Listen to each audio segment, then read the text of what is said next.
Good morning, everyone, and thank you very much for coming to our panel today. My name is Jonathan Chow, and I am an assistant professor of international relations at the University of Macau. And our panel today is called ASEAN at the Crossroads. And I think this is a very apt metaphor for ASEAN, but also a perennial theme that ASEAN watchers will be familiar with if you look at the context of historical shocks.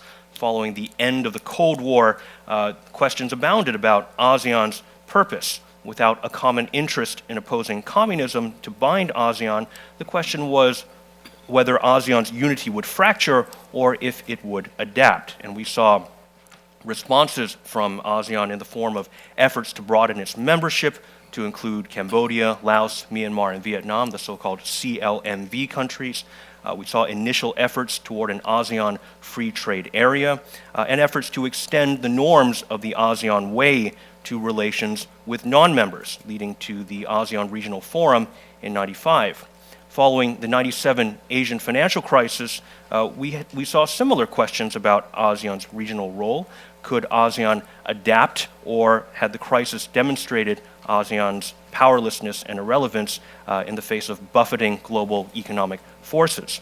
And in response, ASEAN member states declared that they would pursue deeper integration and began to lay the groundwork for what would ultimately become the ASEAN community.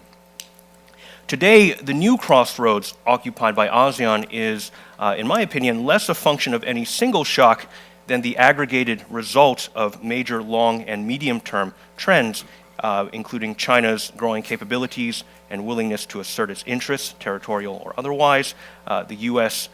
Desire to remain deeply engaged in the Asia-Pacific while coping with leaner military resources, the proliferation of regional, sub-regional, cross-regional, and bilateral trade agreements. In economic terms, we're seeing ASEAN planning to launch the ASEAN Economic Community next year, promising free trade in goods and services within the region, with some flexibilities for the CLMV countries until 2018. And there remains considerable debate over how this new entity will shape the regional economy, whether member states will be able to implement needed policy adjustments in time, and how the ASEAN community will affect domestic politics. And perhaps the biggest question mark in recent months has been ASEAN's relationship with China, particularly in light of recent confrontations in the South China Sea.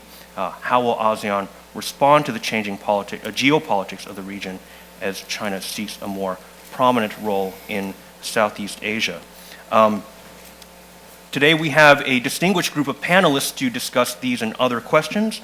Going down the line to my left, we have Professor Feng, who is Deputy Director of the National Institute of International Strategy at the Chinese Academy of Social Sciences. He is also Vice President of the Chinese Association for Asia-Pacific Studies and the China Association for Southeast Asian Studies.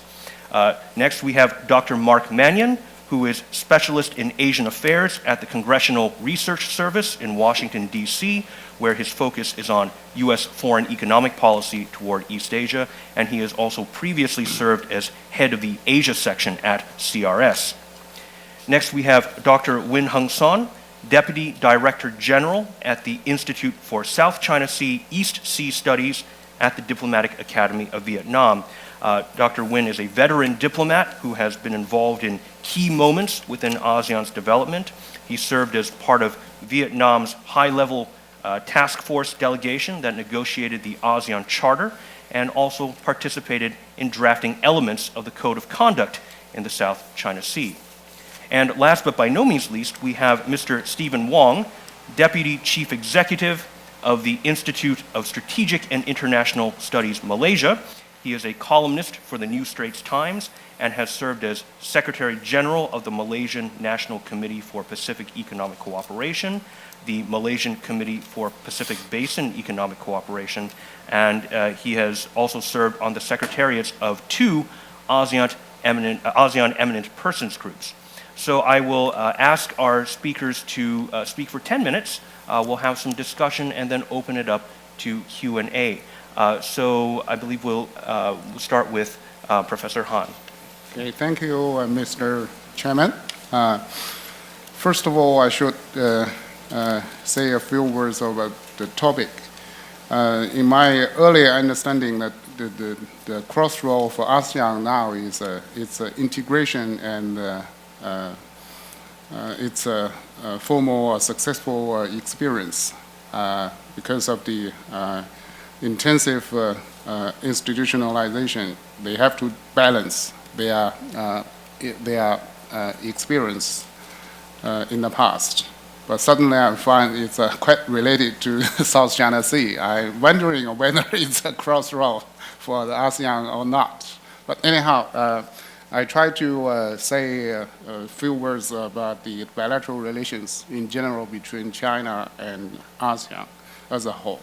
The forum's topic is the history, so I started with the history for the bilateral relations in a very brief sense. I think officially we have relations with ASEAN as a whole in early 90s, last century. After that, we have a quite dramatic success for the bilateral arrangement. Politically, we have a 10+1 arrangement, DOC, also TAC, a Treaty of Amity of Cooperation. That is fundamental political documents from ASEAN sides. China is the first big powers to be engaged or to be joined this treaty. And in the non-traditional security fields, we also have a general agreement with ASEAN as a whole, in addition to the nuclear-free zone ideas. Economically, which is the most dynamic for the bilateral relations. Started in middle of 1970s, last century. So we began official trade relations at almost volume of 500 million US dollars. But to 2000, we have 200 billion US dollars, and 2010 we have 400 billion, according to agreement between two sides at very high level. 2020 will reach 1 trillion in US dollars for the bilateral trade relations. So this is the background or history. Today, so under the new government, new Chinese government, we have quite various proposals for the bilateral arrangement, such as destiny community between China and ASEAN, upgrading edition of CAFTA, that is FTA between China and ASEAN as a whole, and 2+7, that is a balanced relations between economy and politics, together with 7 main cooperating areas, and put the neighboring area as a priority in Chinese foreign relations. In short, my personal feeling, China and ASEAN now is in the shape of a framework for the soft institutionalization building for facilitating the bilateral integration for both sides. Anyhow, we still have some challenge with such a wonderful success. The one is with the race of new economic powers, China, India, and Indonesia.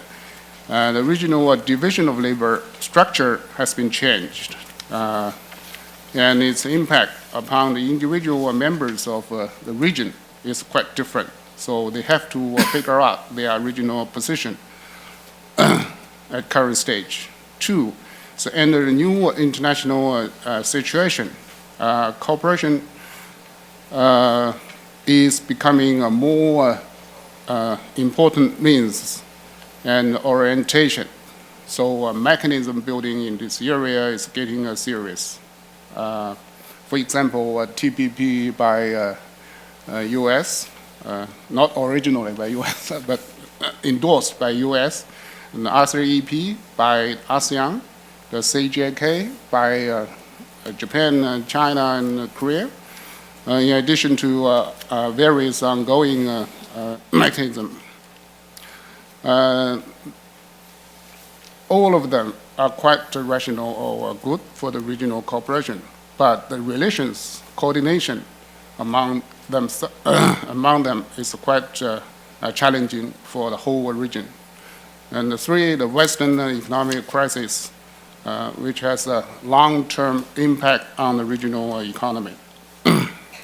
And the fourth, lacking the trust to some existence,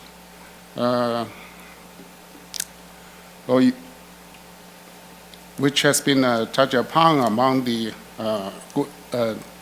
big powers and also among the China and some regional members across the islands dispute. Future. China-ASEAN relations is heading for cooperation with mechanism building, no matter it's soft or hard. And two, the regional building is required. So the ASEAN and China is becoming concerned of the forming common sense for the regional identity. It is difficult, but has a long-run influence upon the region, and especially for the bilateral relations. The three is China and ASEAN relations will be more professional, efficient, and in concrete means in the future. Thank you. Okay. Thank you, Professor Han. We will now, you were talking about the building of institutional mechanisms between China and ASEAN, avenues for new points of contact between China and ASEAN. So let's now move to Dr. Manyin. Thanks, Dr. Chow. First, just a quick thank you to the folks at ASEAN for inviting me here, number one, and number two, for scheduling this panel in the morning while I'm still awake, because if it were in the afternoon, that would be bad news for me. A quick disclaimer, since I am a U.S. government employee, that my remarks reflect my own views. They do not reflect those of my organization, the Congressional Research Service, or the views of the 535 members of Congress and the thousands of staff who work for them. So this is mine, so you can only blame me, unfortunately. So I'm going to organize my talk around four main topics. Number one, demographics of ASEAN. Number two, leadership. Three, ASEAN and the great powers. And four, the structure of ASEAN going forward. And I'll sort of touch on each of those points fairly quickly, and hopefully that will lead to some dialogue and conversation, which might carry over into the lunch, which hopefully some of you have signed up for, which I'm chairing, and I'll need all the help I can get there. If nothing else, I'm just trying to stay awake through that. The overall theme, I would say, in sort of stepping back and tying all these four issues together goes to what Soya Sensei in this morning's plenary session talked about, which is the return of geopolitics and attempts to moderate that return. And you know, ASEAN, and particularly it's talking about building up ASEAN centrality, which is very similar to what Kim Sung-han also was talking about in Korea's strategy of dealing with the return of geopolitics. ASEAN can best do this by maximizing its internal strengths, particularly on maximizing its economic influence, and the more successful it can be in its own economic integration through the ASEAN Economic Community, the better situated it will be. Also, the more unified it can be on various issues, the greater its strength will be as well.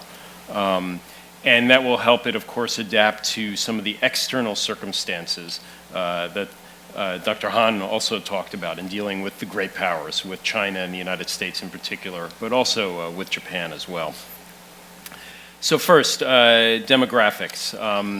Since the theme here is ASEAN at a crossroads, if you look out into the coming 10 to even 20 years or so, ASEAN is at a particularly well-suited place, or I should say ASEAN countries, many of them are individually, in that they are very well poised to reap what could be a huge demographic boom.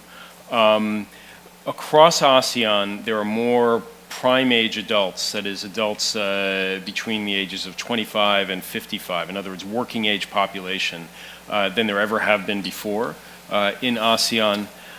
And for most ASEAN countries, their dependency ratio, that is the number of very young people and also very old people who are relying on that working age population, that dependency ratio is relatively small compared to most other countries. And it's going to fall significantly. There are some exceptions with that, Singapore, Thailand being two key countries that are exceptions to this. But on the whole, most ASEAN countries are going to be well poised. They're going to have a huge amount of working age, a percentage of their population being of working age. And what we've seen before with in other countries is that, particularly in East Asia, is that they have been able to benefit enormously from this. Japan in the immediate post-World War II period, then followed by the Tigers, Korea especially, and China as well. And the question is, will ASEAN countries that are going to have this demographic sweet spot, will they make the necessary investments that they can reap the benefits from this? Will they be creating enough jobs that can provide for this, to absorb this growing labor force?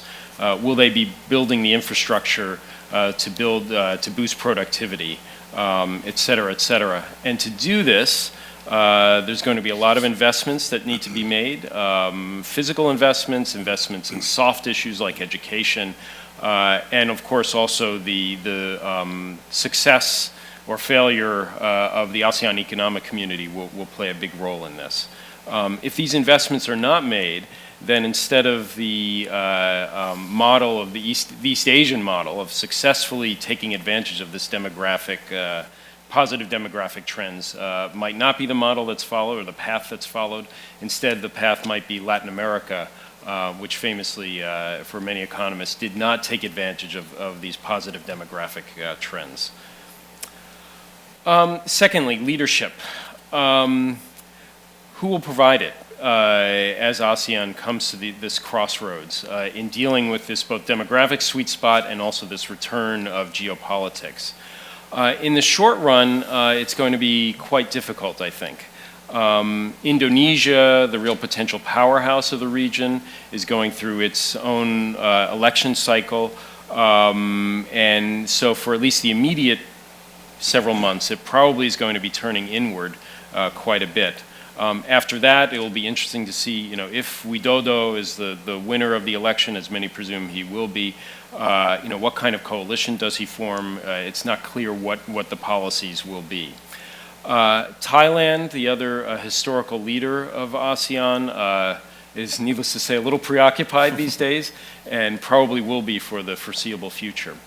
Another potential leader is Vietnam. However, it's not clear if Vietnam can really step up and play that role. And in fact, Dr. Nguyen can elaborate on this, I don't know. And it's not clear if Vietnam is well situated to do that, or if other countries would be willing to follow Vietnam's lead on various issues. As for ASEAN itself, we've got a relatively, although highly capable, relatively low-key Secretary General right now, so it's not clear that the Secretariat can step in and fill the leadership role that might be needed, at least in terms of dealing with external relations. Perhaps more capable in dealing with some of the internal integration challenges that ASEAN faces. Okay, number 3, ASEAN and the great powers. ASEAN has had great success in making itself relevant, and over the last decade in particular. And I think you can see this in particular by looking at the importance that the great powers, the United States, China, and now Japan, place upon ASEAN and ASEAN centrality. The US and Japan in particular have invested quite heavily in ASEAN. I frankly know less about China's investments in ASEAN's capabilities, but they may have done as well. The US has given particular emphasis on ASEAN centrality, at least the verbiage of it, in its in pursuing regional architectures strategy. So you can see that ASEAN has made itself essential, I think, in the great powers policies. ASEAN also has the capability of playing a cooling role. In a way, it's kind of the saucer that cools the tea when you pour the tea in dealing with great power rivalry. Because ASEAN, and collectively and individually, ASEAN countries can help to moderate the United States and China's policies in particular, whereas if either country pushes too hard on pushing its own interests, that will lead ASEAN countries, or many of them at least, to pull back.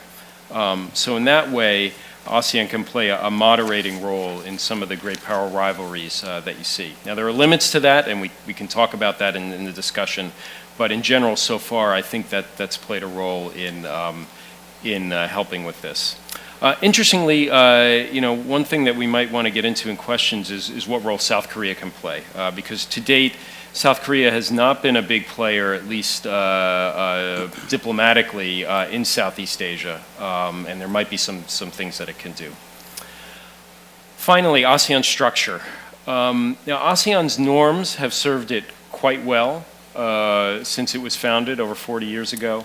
And in particular, I think the need and the expectation to have face-to-face exchanges at all levels of government arguably have helped to calm down and reduce some of the tensions that have arisen among ASEAN members. And again, it's played this role of being the saucer that cools the passions and the tensions that have arisen. However, while ASEAN has done very well at moderating intra or internal ASEAN disputes, it's not clear if going forward in the future if it can play that role in dealing with disputes with players outside of ASEAN, particularly if, as I said before, these geopolitical rivalries are going to intensify. So things like the South China Sea, like the dams along the Mekong River. It's not clear that ASEAN is set up to deal with that so well, at least as presently constituted. And it's an open question whether some of the more active ASEAN members will begin to react against ASEAN's inability to present a united front on some of these issues.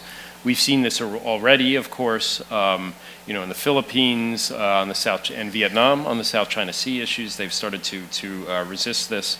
We've seen this with Indonesia and the Philippines on trying to push for a more robust human rights declaration and convention at ASEAN than some of the other ASEAN members are comfortable with. There are also questions about ASEAN's, about capacity, both ASEAN's capacity and individual members' capacity. The Typhoon Haiyan and the Malaysian airliner, 370 disappearance, I think showed to a lot of people how both individual ASEAN countries and ASEAN collectively is not well situated to deal with disasters and crisis management capabilities. And of course, this is a key pillar of where ASEAN is trying to go, but these disasters just highlighted to many people that a lot needs to be done to get from here to there. So in the long run, looking forward over the decades, it's not clear, or there's several questions that we can ask. First, will ASEAN be able to provide for, to preserve its role as being a central player and this idea of ASEAN centrality with its current structure?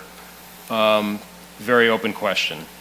Secondly, will it be able to develop its capacity without compromising ASEAN's unity? That's been a hallmark of ASEAN. There's a real tension there between whether you can exert leadership within the current consensus-based style that we have. And lastly, will ASEAN be able to continue to develop its power, power is the wrong word, its influence and capability to continue to be this saucer that's cooling down tensions, not just internally in ASEAN, but also tensions with powers outside of Southeast Asia. So I could say more, but in the interest of time, why don't I stop there and look forward to getting into a dialogue. Okay. Thank you, Dr. Manyin. Covering demographic dividend, the role of leadership in ASEAN, relation with great powers, and the structure of ASEAN going forward. So we will now turn to Dr. Nguyen to provide us with his perspective. Well, thank you very much, Mr. Moderator. I'll first of all start by agreeing with Mark on the point that ASEAN is indeed at the crossroad by the fact that geopolitics is really returning to Southeast Asia. And therefore, I'm going to make 3 points in my presentation. The first point is that indeed the relative break that ASEAN has been enjoying from major power politics has officially come to the end. The next 20 years of ASEAN is going to be very different from the past 20 years. My second point is going to be that need not be a bad news for ASEAN. Well, in fact, ASEAN can use that to make it a blessing for ASEAN. And the third point I'm going to talk about is how ASEAN then should act in order to turn what used to be a curse into a blessing. Well, now let me start with the first point. ASEAN has been enjoying a relative break from major power politics since the end of the Cold War, and particularly during the past 20 years, ASEAN has achieved significantly make significant achievements onto its community building, onto its economic integration, onto promoting its role in East Asia. It's all due to the fact that ASEAN has been freed itself from major power politics and focused on its internal integration and promoting its role. However, with rising China, with the return of the US, with other major powers increasingly playing an active role in East Asia, while you can mention Japan is increasingly playing an enhanced security role and enhancing its ties with Southeast Asian countries. India is not just looking east, but it's also doing or acting east. And all these countries are acting and playing a greater role that have some implications towards Southeast Asia and ASEAN as a whole. So that's the geosecurity reality in Southeast Asia. The geo-economic reality is also that ASEAN is going to have to act itself in an area where there are a lot of mega FTAs going to be realized in the next 5 years, the RCEP, the TPP that we discussed. So ASEAN as an economic community will have to operate in a very different environment that it used to operate in the past 10 or 20 years. So ASEAN centrality, ASEAN's role as a driving force in the regional architecture is going to be challenged. So obviously that is a challenge for ASEAN to face the reality that the powers are back in the region. But it need not be all that bad news for ASEAN. well, it used to be a bad news when major power tries to interfere with the region and causing a lot of suspicion, causing a lot of uncomfortable, ASEAN towards its neighbor. And major politics also have caused ASEAN to fail spectacularly in 2012 in Cambodia. And of course, when major powers try to interfere in the region, there's also a greater division within ASEAN member states on all sort of issues, on economic integration, on new issues like Ukraine, and of course the South China Sea. So these, of course, are challenges that ASEAN have to face in that reality. However, when the powers are coming to Southeast Asia, we also see that they want more cooperations with ASEAN. ASEAN's value in the eyes of the major powers certainly increases. Whether or not ASEAN can play that role, can utilize that increased interest of the major power in ASEAN is the major concern of ASEAN. ASEAN, I think major powers realize that a united ASEAN will actually serve the interest of the major powers rather than a divided ASEAN. I think China have seen it quite clearly after 2012 that in fact a united, strong, and an ASEAN that act coherently can actually serve the interest of even all the major powers.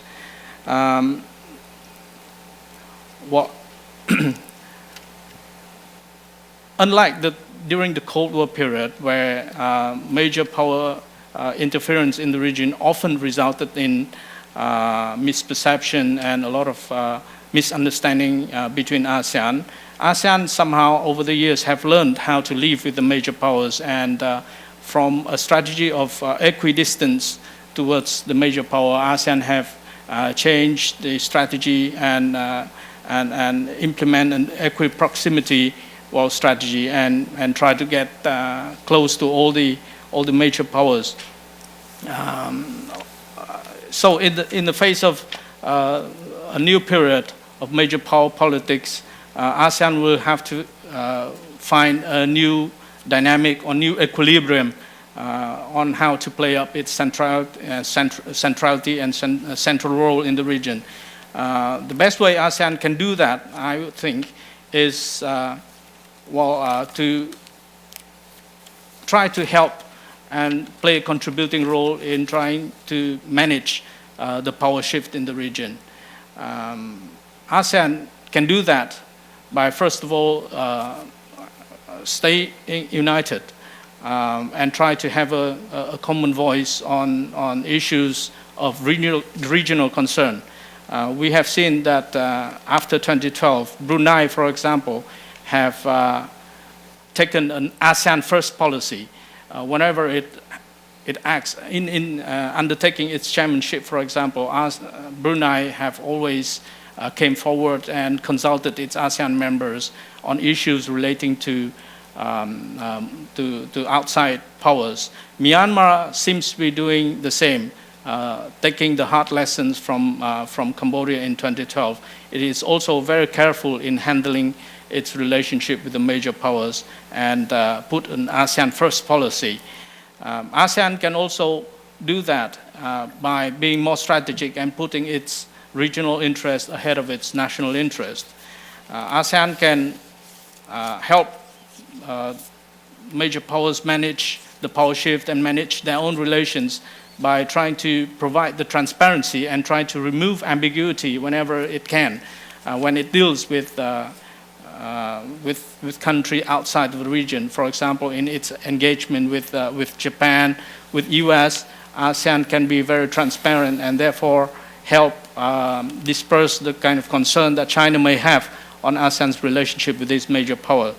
ASEAN can provide the reassurance to any of the powers of its non-alignment policy, of its neutrality, and that is essentially embodied in its centrality and dynamic and equilibrium doctrine.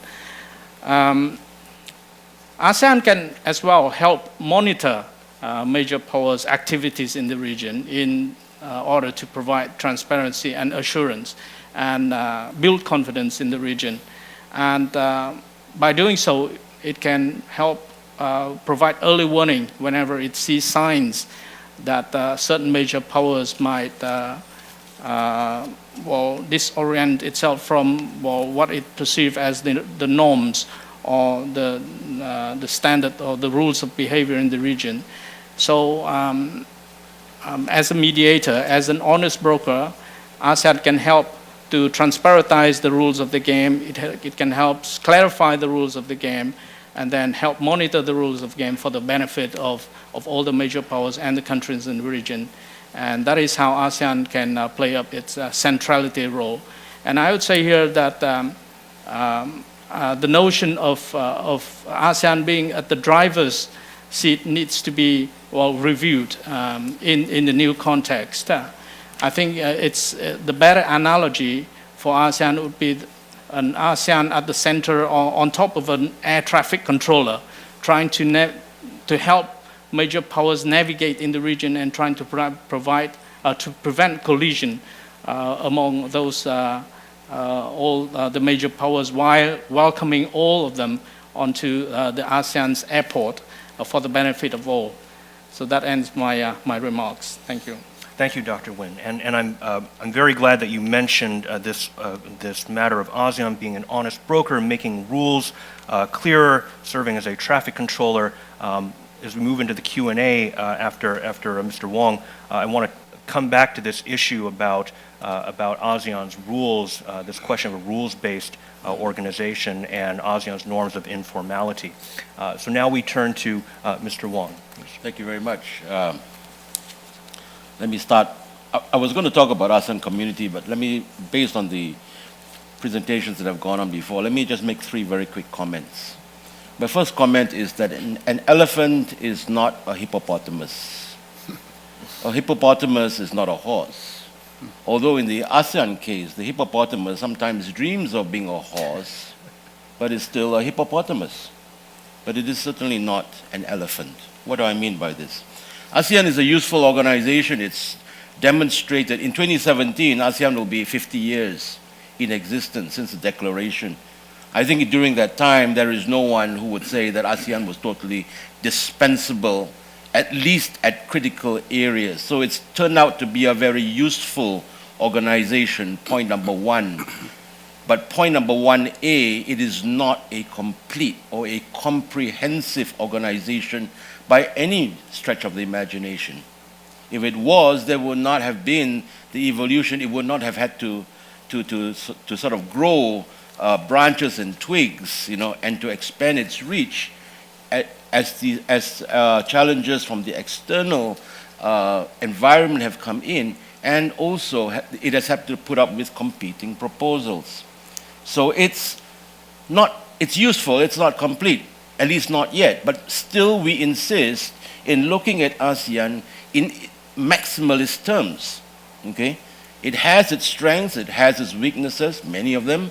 It's extremely frustrating to deal with, with ASEAN.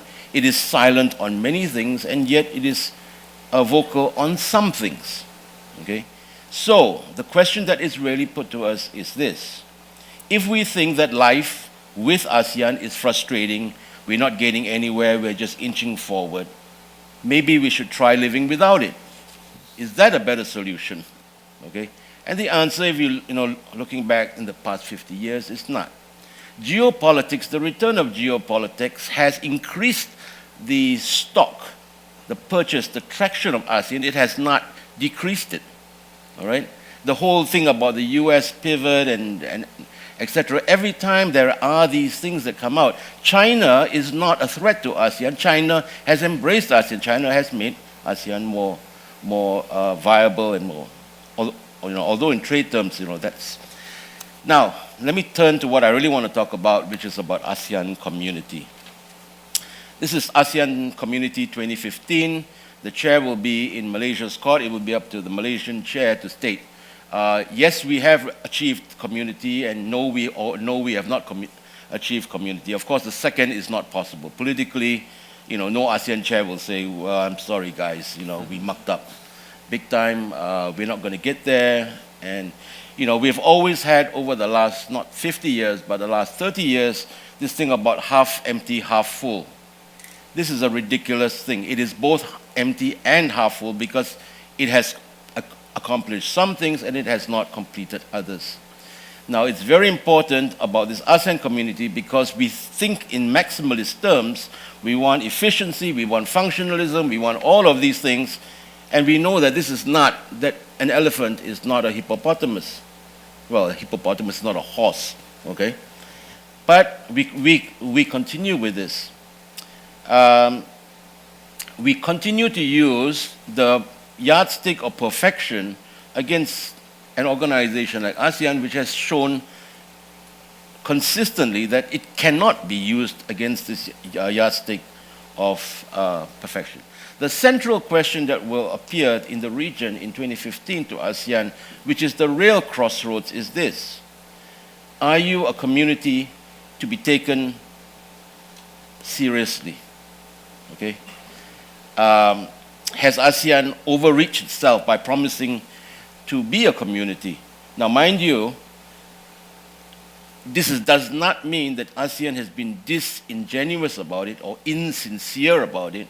If it was, it wouldn't have created this three-pillar community, and now they're thinking in terms of a four-pillar community, including good governance, which basically is a code word for democracy and human rights and all of these things, and the environment.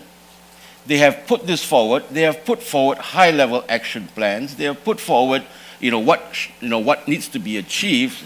Now we come up with some pretty strange numbers like, 78% has been completed, etc. 78% of what? Of community. Well, take it as you will, but the intent of government was when they said community, they were serious about community in a way that they, that the reality is real to them. And what is real to them is you state what you want, you put forward your targets, you measure the accomplishment, and then at the end of the day you say, well, it's 78%. Well, guess what? Except for the political security community, which I guess Son can talk more about later, if you set those targets, you are going to publish those targets, all right? There's no other way out of it.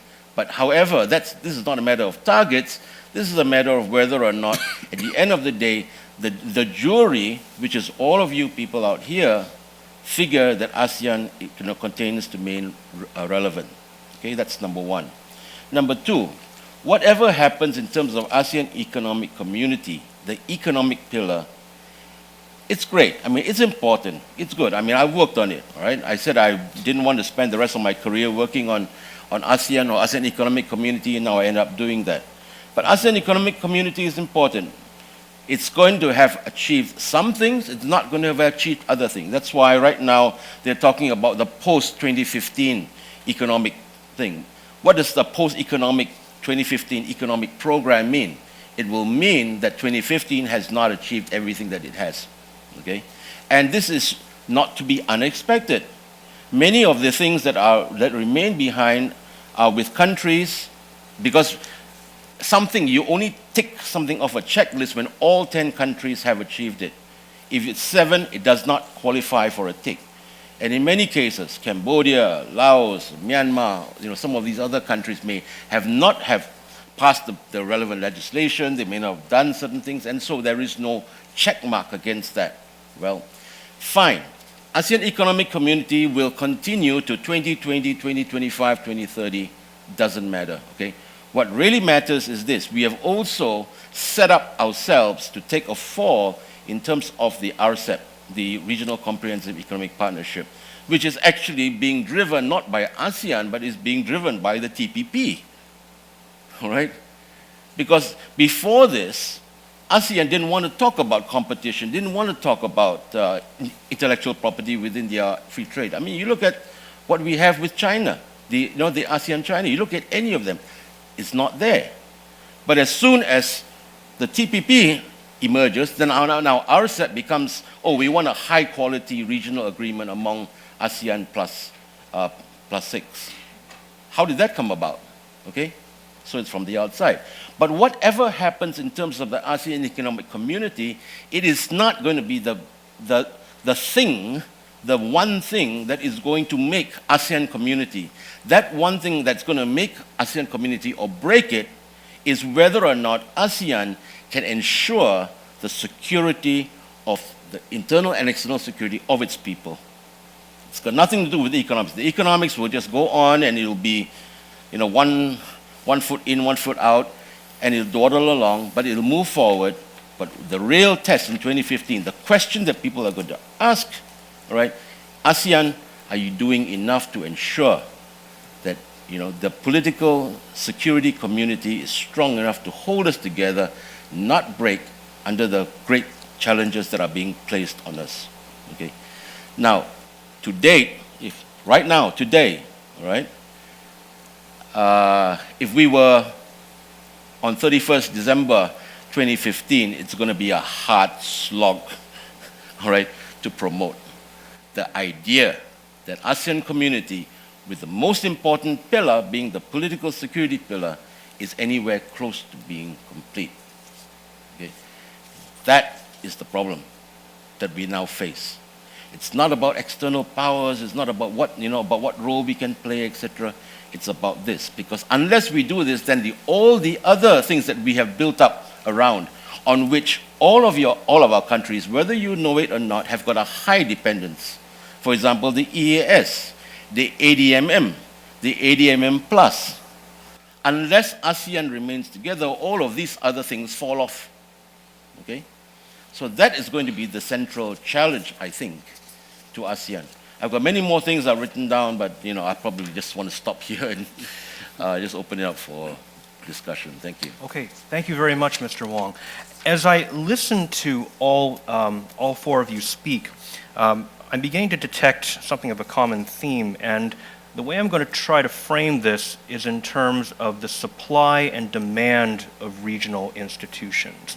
Mr. Wong just talked about the ASEAN political security community and how, while there's been a great deal of emphasis on the ASEAN Economic Community, there has been significantly less so with the ASEAN political security community. Dr. Nguyen has talked about ASEAN as an honest broker, making the rules clearer, which raises in my mind the question of, well, is the ASEAN way, can we consider that a series of rules, or is it really more a series of general norms, procedural norms of how states manage their differences? Turning to Dr. Manyin, Dr. Manyin was talking about one thing that resonated with me was about the structure of ASEAN going forward. Can ASEAN retain its centrality, maintaining unity and develop its influence and capability to cool tensions, which again raises in my mind a question of, is ASEAN's role primarily to cool tensions, then where or is it supposed to play, do we see it playing a role beyond that? And I'm thinking here about way back, there were several proposed stages of managing conflict, starting from confidence building measures, going all the way up to conflict resolution, which we're quite far from. And then finally to Dr. Han, talking about all these points of contact between China and ASEAN in terms of getting back to Dr. Manyin's issue about, well, the norms that manage intra-ASEAN relations may not be adequate for managing extra-regional relations or relations outside of ASEAN. So what I would like all of you to think about, perhaps one way of framing the question is, what is ASEAN missing in terms of institutional features that you believe it needs most right now? What is being demanded in terms of ASEAN's regional institutional framework or structure that it is not being supplied? and perhaps we can start and go down the line. If you want to respond to other points made by speakers, this is also the time to do that. So perhaps we can start with yes, if you like. Thank you. Professor Han. It's a quite interesting point. So thank you, Mr. Chairman.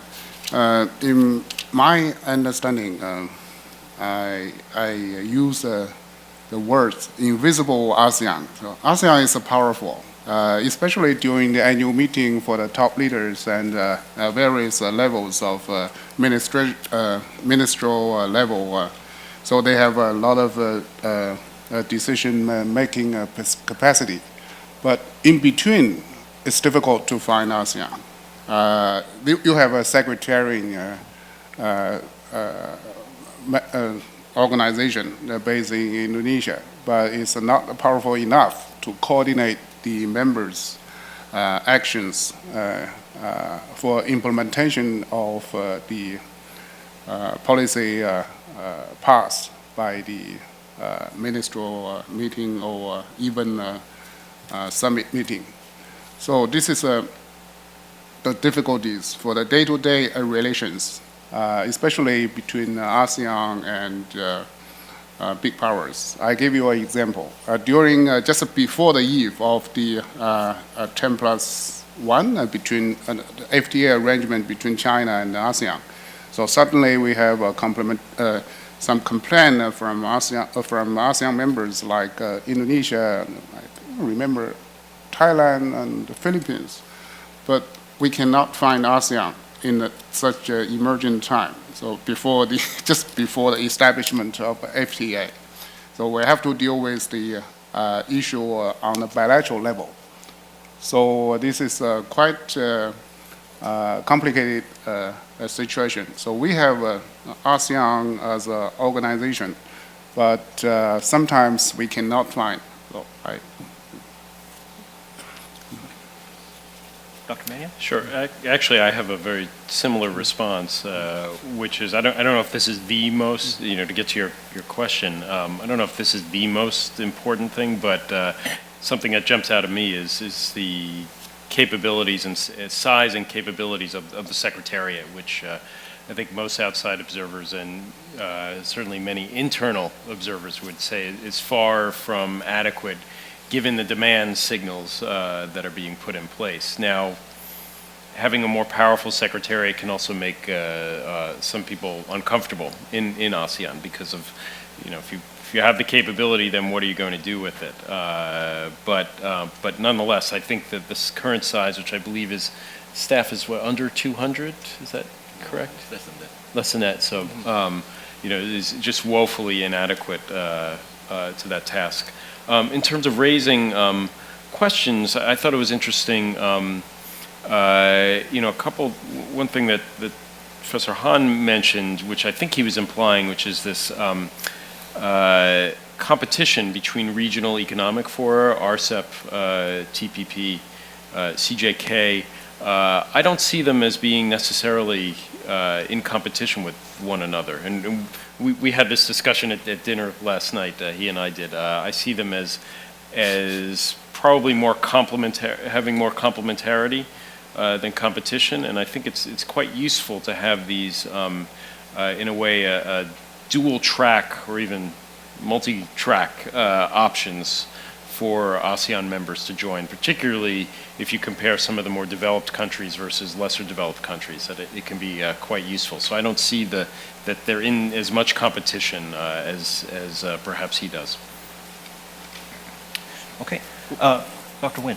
Well, I fully agree. ASEAN lacks a centralized institution powerful enough to get ASEAN's act visible to outsiders, but it was designed to be that way. ASEAN was designed so that its power is diffused, so that it doesn't give the impression that ASEAN became a supranational body. And this is not a unique problem of ASEAN. If you ask the European Union, everybody will point to different institution or person. as a representation of the European Union. So ASEAN is not unique. You have the ASEAN chair, you have the ASEAN Secretary General, you have the ASEAN coordinator when it comes to ASEAN relationships with an external party. So that's how ASEAN is designed, and ASEAN is mindful of that. When the ASEAN Charter was drafted, the idea of a single chairmanship is to give all the powers towards the chair of ASEAN in a particular year. However, the chair of ASEAN rotates, so there's lack of continuity. And there's also less check on the chair when all the powers is given to him. So when he abuses his power, like some of the chair did, ASEAN lacks the means to control the chair. So what ASEAN needs to do now is to have a stable, continuous, central institution, and that has to come in the form of the ASEAN Secretariat. But the Secretary General and the Secretariat and the ASEAN Secretariat are two different institutions. What ASEAN really needs to put investment on now, I think it's both on a strong Secretariat, which has the enforcement capability that has enough resources to act, to implement decisions, and also a powerful Secretary General who has the mandate to represent ASEAN and to speak on ASEAN on various issues. So that is my point. Well, I think if you ask 9 out of 10 people, they will say it's a secretariat. But let me put it to you this way.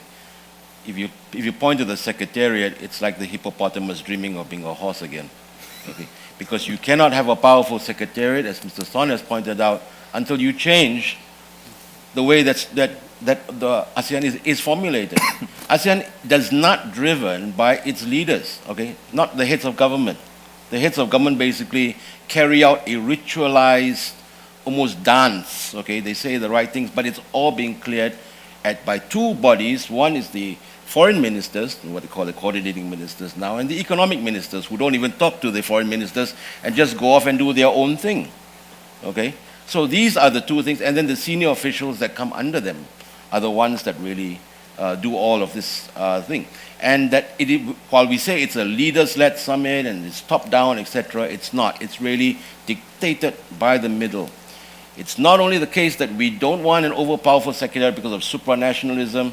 We cannot agree on a simple thing of what formula to apply, all right? And therefore, we are all caught. And since 1977, when we established the secretariat, we established this thing about if it's 10, we just divide the bill by 10, and it comes up to 1.2 million something, and it cannot change from that. It has never changed from that.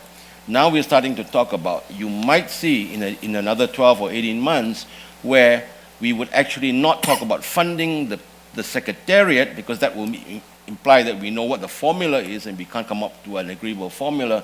What we might do instead is to fund the activities and programs within the secretariat as a way of getting past this. Already, the +3, Korea, Japan and China have been doing this. There are now demands put forward by some countries like Australia that said, well, since you're not going to do anything with our secretariat, we want a separate secretariat for the EAS. All right, which it's a pretty reasonable thing.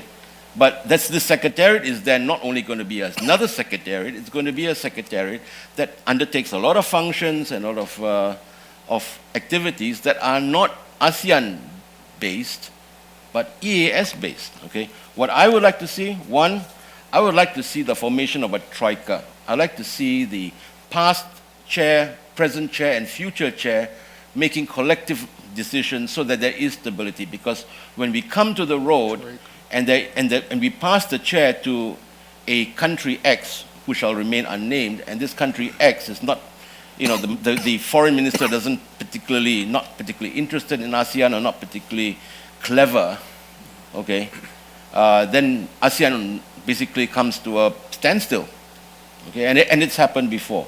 I'd like to see a troika so we can get some kind of continuity going, and this thing, therefore we average out the IQ of the 3 foreign ministers and makes the whole thing a little bit more smoother going forward.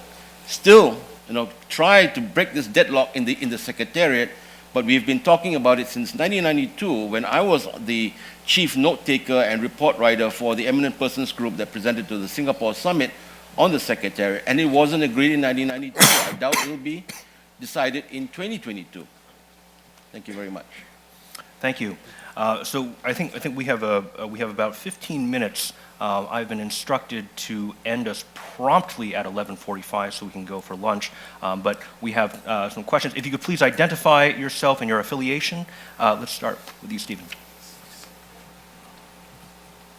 Steve Cargman from New York, Cargman Associates. My question concerns what appears to be the primary security concern for ASEAN, which are the territorial disputes in the South China Sea. Are there any new ideas for diffusing those tensions? And in that vein, would ASEAN be better served, the members be better served acting in a unified way vis-a-vis the outside actor, or should they continue to deal with this on a bilateral basis? Okay. Let's take one more question, please, and then go to our panelists. I'm Gitanjali from the Observer Research Foundation, New Delhi. I have a question to the panelists regarding China. Whether you like it or not, we have to accept China's dominance in the region, China's dominance in ASEAN. So in a way, how is ASEAN going to kind of not get carried away by the Chinese policies, in the sense when you look at RCEP versus TPP, though China is also endorsing RCEP and also an active participant in the negotiations in RCEP. At the same time, it's very actively pursuing to be a part of the TPP. In fact, we read reports as to how China has gone out and undertaken a lot of reforms in the last few months so that it's able to match up to the standards of the TPP, and it's trying its best to become the part of the TPP. So how is ASEAN going to look at all this? How is it going to kind of isolate itself from what China is doing and still, kind of go ahead as a group? A second question is related to India itself. I think India seems to be kind of isolated in this whole process of ASEAN integration and ASEAN cooperation for the simple reason that, first of all, it's not a member of APEC, and also secondly because it has its own, like right now it's inward looking because of the elections. So how do you foresee a role for India? How can India kind of forge itself better into the ASEAN integration, be a part of the global value chain, and kind of play a more important role in the ASEAN region to some extent, kind of counterbalance China in the ASEAN? Thank you. Okay, thank you. We have three questions. One is a question about new ideas for diffusing tensions, specifically with respect to territorial disputes. Should ASEAN be better served acting in a unified way or to act bilaterally? And we have a second question about how ASEAN can perhaps interact with China with respect to the RCEP, and I believe the term used was accepting Chinese dominance, which I think some of our panelists might have some comments on that. But also, and then a third question about how to bring India more closely into the fold of ASEAN cooperation. So I will open up to our panelists. You may answer whichever question you would like. Yes, Dr. Han. First of all, I should have a response to first, the relations between the RCEP and the TPP in this region. From personal observation, RCEP is follow TPP. I do hope they are having complementarity, and also is possible. But at very initial stage, the TPP is challenging the existing original mechanism. That is ASEAN Plus. So ASEAN Plus ones, various ones, ASEAN Plus 3 and 6, 8, because they have a high qualified requirement for the members, and also put the ASEAN in quite situation, like Vietnamese, Malaysia, I think, and Singapore as a candidate, and others kept outside. So this is a really challenge for the regional cooperation politically. So the whole region, I think, including China, used to be suspicious of this kind of regional arrangement. But now, the TPP has been put on the ground from the economic cooperation. So it's maybe beneficial for the regional cooperation for a long run. But at current stage, there are still a lot of challenges for the back developed economies. So the competition, in my understanding, between the RCEP and the TPP is still the localized cooperation, and outsiders promoted cooperation.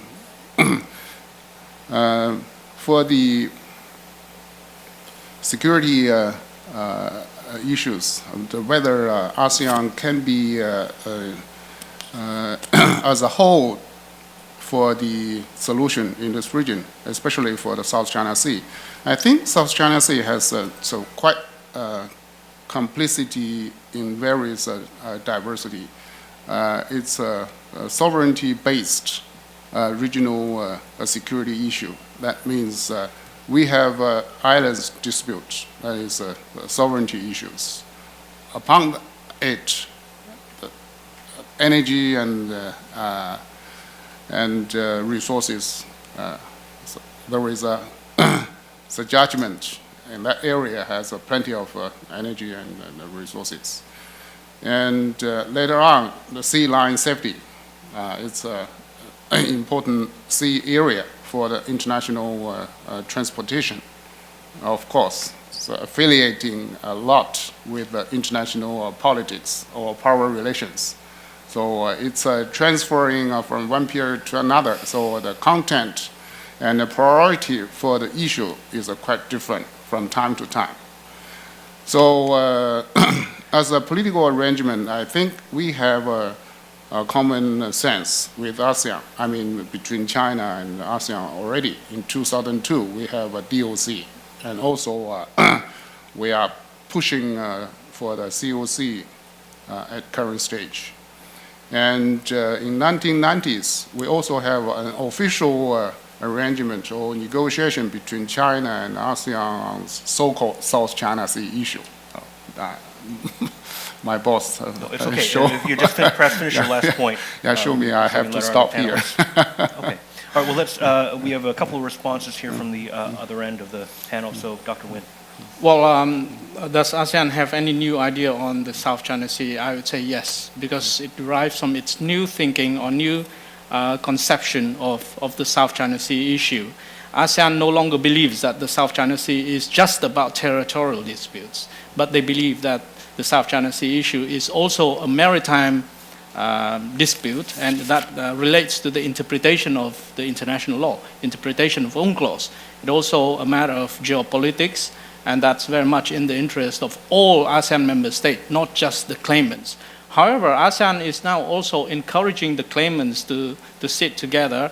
And you remember Madame Yao in the previous session who said that the territorial disputes in the South China Sea is not just between ASEAN member states and China, but it's also among the ASEAN member states as well. So therefore, ASEAN claimants are sitting together and trying to manage their own disputes before they manage the disputes vis-a-vis Chinese. ASEAN also recognized that the immediate priority for ASEAN is not to resolve the disputes. It's clear that the dispute is not going to be resolved anytime soon, but it's management of disputes and prevent incidences from escalating into actual conflict.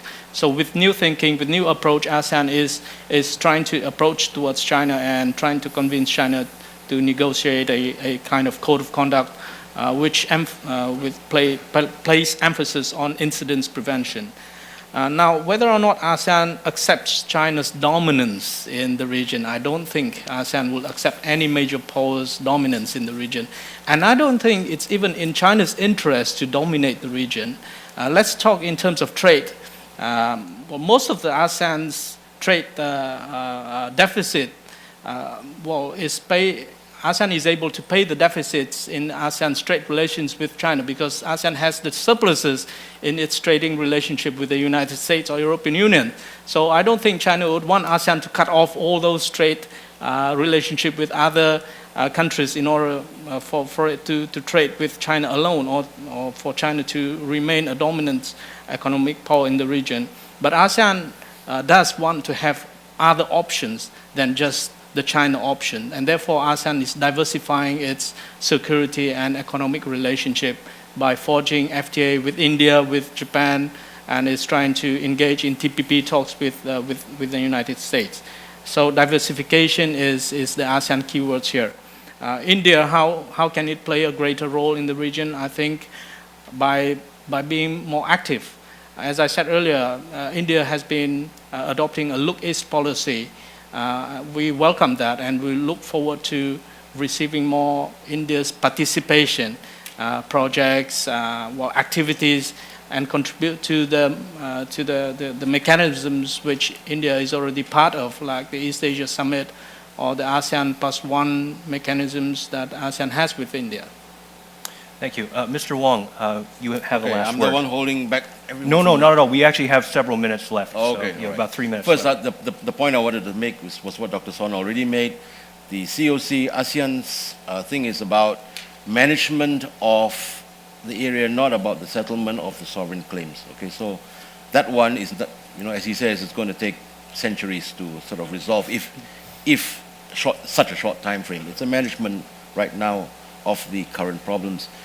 Paradoxically, it was the UNCLOS and its requirement for signatories to actually start to define the areas, and that led to the passing of laws, and that actually took away the problem, that created the problem. And the problem was that before there was ambiguity, there was diffuseness. We could muddle through this issue.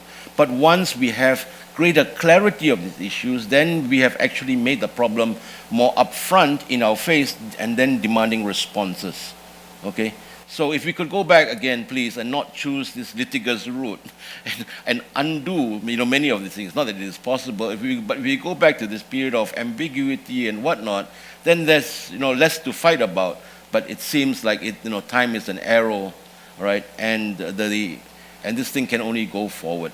So countries now have defined, now whether you agree or you do not agree to the 9-dash line, okay, that is also another way of defining what the exact claim is, because until you define the claims, you cannot start to negotiate, okay? So, that is inherent, and really the problem started from the UNCLOS, but, now we have to deal with it.